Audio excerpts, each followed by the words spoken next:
puskesmas perkotaan, ada pedesaan, ada puskesmas terpencil, sangat terpencil, dan bahkan ada puskesmas yang tidak diminati, Dok. Dan 4 puskesmas yang pertama ini saya sudah sering dengar, tapi puskesmas yang tidak diminati ini itu bagaimana, Dok? Baik, saya coba jelaskan ya. Jadi begini, jadi pembagian puskesmas atau kategori puskesmas itu ada dasar aturannya ya. Di dalam Peraturan Menteri Kesehatan Nomor 43 tahun 2019 itu dikatakan bahwa pembagian puskesmas ini ada secara besar ada 2 ya. Yang pertama berdasarkan karakteristik wilayah, yang kedua berdasarkan kemampuan pelayanannya. Kemampuan pelayanan yaitu rawat jalan dan ada rawat inap. Nah, yang kategori pertama berdasarkan karakteristik wilayah ini yang tadi yang sempat disebutkan tadi bahwa ada puskesmas perkotaan, pedesaan, terpencil, sangat terpencil. Nah, kategori yang terakhir ini betul, ini ada, tapi sebenarnya tidak resmi. Jadi di dalam peraturan itu tidak ada sebenarnya kategori tidak diminati. Nah, ini terjadi itu mungkin karena penyebutan ya, penyebutan saja karena ada beberapa tenaga kesehatan yang kurang berminat.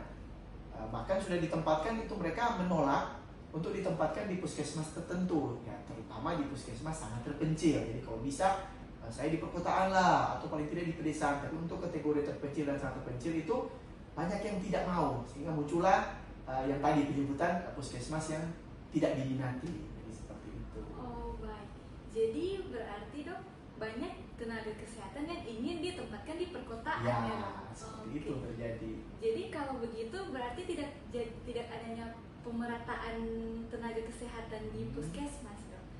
Jadi pertanyaan saya yang berikutnya, bagaimana menurut dokter manajemen sumber daya manusia pengaturannya? Oke. Jadi begini, kita kembali lagi ya ke pengaturan manajemen ini sebenarnya ada di Peraturan Menteri Kesehatan yang tadi sebenarnya sudah disampaikan bahwa sebenarnya tiap puskes itu harus menghitung sendiri kebutuhan ideal ya, tenaga kesehatannya, jenis ketenagaannya, kemudian jumlahnya. Jadi tiap puskes itu harus hitung sendiri, dianalisis, hitung kebutuhan, kemudian nanti diajukan.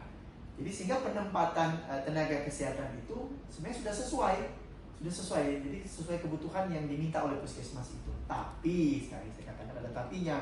Ya, kita kembali yang tadi kan, karena ada tenaga kesehatan yang tidak berminat atau kurang berminat ada di daerah yang terpencil bahkan sangat terpencil, sehingga mereka ya melakukan lobby, apalagi kemudian muncul permasalahan yang klasik ya, adanya intervensi. Jadi misalnya kalau stakeholder atau pejabat itu kemudian keluarganya ditempatkan di yang terpencil, apalagi sangat terpencil itu ya berusaha untuk kalau bisa dirubah, ya kalau bisa tempatkan di kota lah, atau tempatkan di yang lebih di pedesaan, sehingga munculnya yang masalah awal tadi bahwa muncul istilah puskesmas yang kurang diminati dan muncul masalah tidak ada pemerataan. Padahal sebenarnya secara manajemen sumber daya manusia itu sudah bagus aturannya dan sudah bagus, ini tinggal pelaksanaannya saja yang tidak sesuai. Oh jadi begitu ya, Dokter. Baik, terima kasih Dokter untuk waktunya. Ya, sama-sama. Dokter, selamat pagi.